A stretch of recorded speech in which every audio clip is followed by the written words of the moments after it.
Magandang araw mga katropa. Sa darating na February 22 ay mayroon na naman tayong aabangang napakagandang laban. At ito nga ay ang laban ni Andy Hirauka kontra kay Gary Antoine Russell. Unahin nating tingnan itong boxing statistics ni Andy Hirauka mga katropa. Si Andy Hirauka ay mayroong boxing record na 24 wins, 19 of those wins coming by way of knockout, undefeated, walang draw. Lumalaban sa super lightweight division at mayroon siyang knockout ratio na 79.17%. 29 years old sa kasalukuyan. Mayroon siyang boxing stance na southpaw. 5'11.5 inches ang kanyang tangkad. Mayroon siyang reach na 74 inches. Yung huling tatlong laban ni Andy Hirauka mga katropa ay naganap noong December 13, 2022 kontra kay Min Ho Jung at panalo siya via technical knockout sa round 8. Nasundan noong December 26, 2023 kontra kay Sebastian Diaz Maldonado at nakuha pa rin niya ang panalo via technical knockout sa loob lamang ng round 5. At nasundan noong September 3, 2024 kontra kay Ismael Barroso at nakuha niya yung panalo via technical knockout pa rin sa loob ng round 9. So kung pagmamasdan natin mga katropa, impresibo yung huling tatlong laban nitong si Andy Hirauka. Ang problema lang dito ay medyo may kahabaan yung kanyang huling tatlong laban. Wala siyang laban sa 2025 mga katropa at unang laban niya ngayon sa paparating na February 22 kontra kay Gary Antoine Russell. At ngayon titingnan naman natin yung professional boxing record ni Gary Antoine Russell.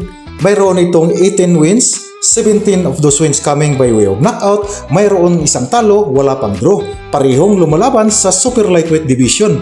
Mataas ang knockout ratio nitong si Gary Antoine Russell mga katropa, 94.44%. Parehong 29 years old, parehong southpaw at may tangkad itong 5'10". Mayroon siyang reach na 69 inches mga katropa. Yung huling tatlong laban nitong si Gary Antoine Russell ay naganap noong August 12, 2023 kontra kay Kent Cruz at panalo siya via knockout sa round 1. Malupit ito mga katropa. So, nasundan noong June 15, 2024 at dito natikman niya yung kanyang kauna-unahang talo kontra kay Alberto Puello. Alam naman natin itong si Alberto Puello mga katropa ay counter puncher dito. Hindi masyadong maraming bumibitaw ng suntok. Pili yung mga suntok nito. Subalit may quality, kumbaga quality over quantity. Hindi siya yung tipo na bulyong puncher pero magaling na counter puncher itong si Alberto Puello mga katropa. So nasundan noong March 1, 2025 kontra kay Jose El Rayo Valenzuela at nakuha nga niya yung panalo via 12 round unanimous decision. At itong paparating na laban nila sa February dito ay magkaalaman dito mga katropa kung uubra ba yung estilo ni Andy Hirauka dito sa napakadelikado at napakasipag bumato ng mga kombinasyon.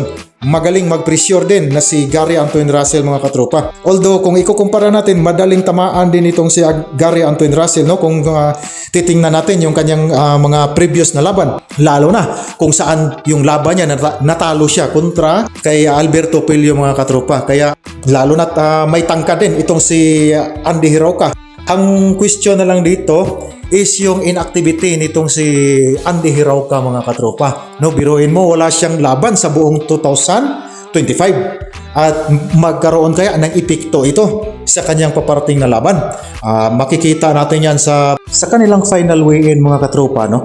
At doon pagmasdan natin yung pangangatawan. No? Obserbaran natin ng mabuti kung nasa magandang kondisyon ba ang pangangatawan nitong si Andy Hirauka bago ang kanilang paghaharap.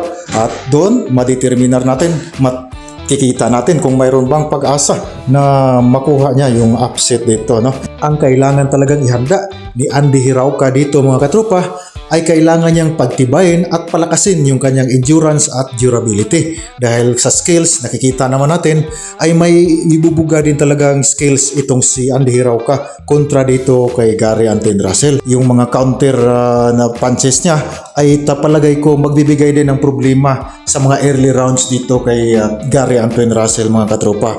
Pagdating sa power naman, kahit napakalayo ng agwat ng kanilang knockout Patricio dito sa kanilang boxrec mga katropa, no? Pero sa aking sariling opinion lamang ay ibibigay ko pa rin 50-50 yung kanilang power comparison mga katropa.